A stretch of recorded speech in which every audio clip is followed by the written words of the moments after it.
Nakalabas na ng bansa ang bagyong Christine pero problema pa rin ang hindi pa humuhupang baha sa ilang lugar. Live mula sa Pangasinan, as frontline balitang yan, si Kari Cator. Kari?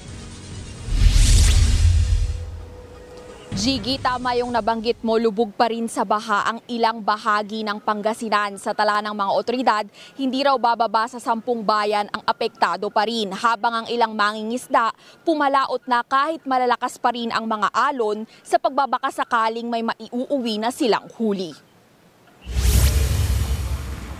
Abot tuhod ang baha sa bahaging ito ng Barangay Linok sa Binmaley, Pangasinan.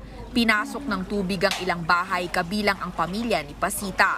Napilitan na siyang magsuot ng bota dahil namamanhid na raw ang kanyang paa sa pagkakababad sa tubig.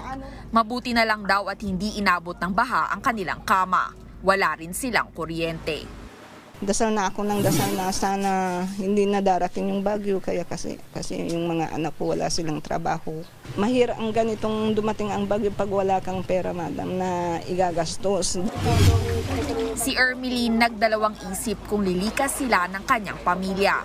Kahit kasi napataasan na ang kanilang bahay, hindi pa rin daw maalis ang takot niya. Siyempre matatakot kami, ma'am. Siyempre hindi mo masasabi na itong baha na ito kung saan naaabot. Ang palaisdaang ito aakalain mong lawa na dahil sa baha. Bunsod na rin ng high tide, baha pa rin sa kalyeng ito na ngayon ay isang talampakan ang taas.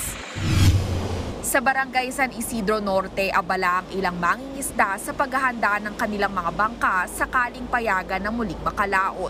4 na araw na kasi silang walang kita. Sinubukan nilang pumalaot kaninang umaga kahit sa bungad lang ng dagat, nagbabaka sakaling may maiuuwi sa pamilya.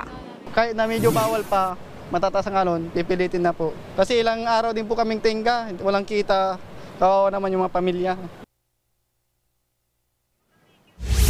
Pumalo na sa 240.2 million pesos ang pinsala sa agrikultura ng bagyong Christine, kabilang daw dyan ng iba't ibang sakahan at mga palaisdaan. Samantala, wala namang naitalang kahit anong casualty. Yan muna ang latest mula rito sa Pangasinan. Balik sa iyo, Gigi. Maraming salamat, Kari Cator. Mga kapatid, Gigi Manikad po, iba na ang may alam at may pakialam sa panahon ngayon.